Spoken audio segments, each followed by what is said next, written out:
राजस्थान के एक छोटे से गांव में एक किसान अपने परिवार सहित रहता था। किसान का नाम था राम किशोर। एक बेटा श्याम, दो बेटियां और पत्नी के अलावा उसके परिवार में और कोई नहीं था। बाप बेटा दिन रात अपने खेत में मेहनत करके फसल उगाते और पक जाने पर उसे मंडी में ले जाकर बेच देते। बस यही थी उनके परिवार की कमाई। शहर से दूर बसे गांव में कमाई का और कोई साधन भी नहीं था।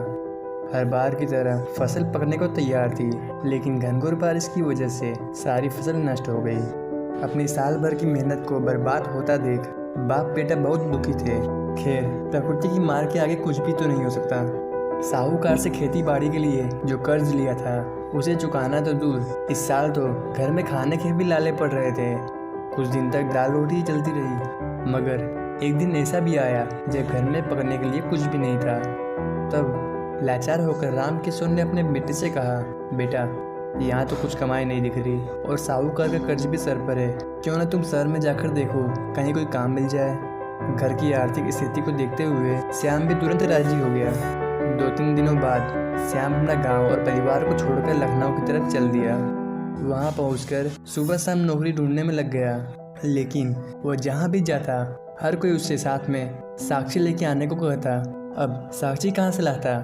वह तो इस शहर में किसी को जानता तक नहीं था। फिर भी वह अपनी पूरी कोशिश में लग गया।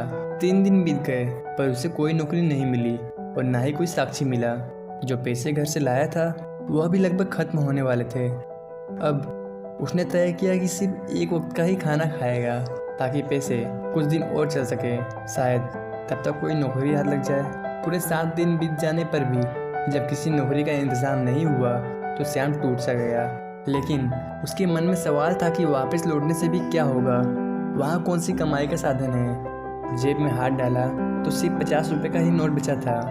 यह देख उसकी आंखों में आंसू आ गए। दूसरे दिन सुबह के 7 बज रहे थे और उसने कल से कुछ नहीं खाया था। खाता भी किसे, पैसे तो लगभग ख़त्म ही हो चुके थे। तभी उसके मन में एक विचार आया, क्यों ना किसी मंदिर में जाया जाए, शायद वहाँ कोई भोजन बांटने आया हो। मंदिर पहुँचा तो वहाँ एक दंपति को खाना बांटते देख वह भी लाइन में लग गया। खाना मिला तो वह खाने का पत्तल लेकर मंदिर की सीढ़ियों पर ही बैठ गया। तभी एक सेठ मंदिर में पूजा की थाली हाथ में लेकर बाहर निकले। सीढ़ियाँ उतरते समय उनका पाँव फिसल गया और वह धड़ाम से गिर गए। लोगों ने भागकर उन्हें उठाया और थाली उठाकर उनके हाथों में थमा दी। भगवान का शुक्र है कि कुछ ज़्यादा चोट नहीं लगी थी। सेठ अपनी कार में बैठकर चले गए। तभी खाना खाते हुए श्याम की नज़र मंदिर की सीढ़ियों पर पड़े एक पर्स पर पड़ी। उसने उसे उठाया तो उसमें नोट ही नोट भरे थे। वह समझ गया कि हो न हो यह पर्स उन सेठ जी का ही है जो भी गिर गए थे। लेकिन सेठ जी तो जा चुके थे। श्याम ने पर्स को ध्यान से देखा तो अंदर एक कार्ड पड़ा था जिस पर जौहरी बाजार में स्थित किसी दुकान का पता लिखा था।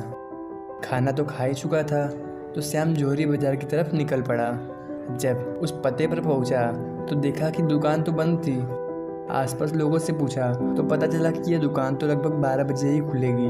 अब 12 बजे तक इंतज़ार करने के अलावा कोई चारा भी नहीं था और उसे कौन सी नौकरी पर पहुंचना था। इधर उधर घूमता रहा और ठीक 12 बजे दुकान पर पहुंच गया। दुकान खुली देख अंदर गया तो सामने सुबह वाले सेठ जी को देख राहत की सांस ली। उनके पास जाकर उनका पर्स उनकी मेज पर रख दिया। अपने पर्स को पाकर सेठ जी बहुत खुश हुए। उन्होंने बताया कि जब उन्हें पता चला कि उनका पर्स कहीं गिर गया है तो वह दोबारा मंदिर में गए थे, लेकिन उन्हें वहाँ पर्स नहीं मिला। तब श्याम ने बताया, सेठ जी जब मेरी नज़र इस पर्स पर पड़ी थी तब आप मंदिर से जा चुके थे। वह तो अच्छा हुआ कि इसमें आपका कार्ड मिल गया और मैं यहाँ तक पहुँच पाया। तब सेठ जी ने उससे पूछा, क्या तुम्हारे मन में इतने पैसे को देखकर यह ख्याल नहीं आया कि पर्स तुम ही रख लो? तो श्याम ने उत्तर दिया, सेठ जी मैं एक किसान का बेटा हूँ और मेरे पिता ने मुझे सारी ज़िंदगी ईमानदारी से ही जीना सिखाया है।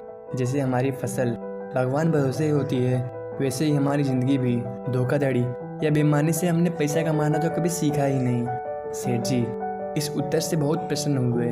उन्होंने 1000 रुपये इनाम के उसे देने चाहे, लेकिन पर्स लौटाने को अपना फर्ज बता श्याम ने उन्हें लेने से इनकार कर दिया।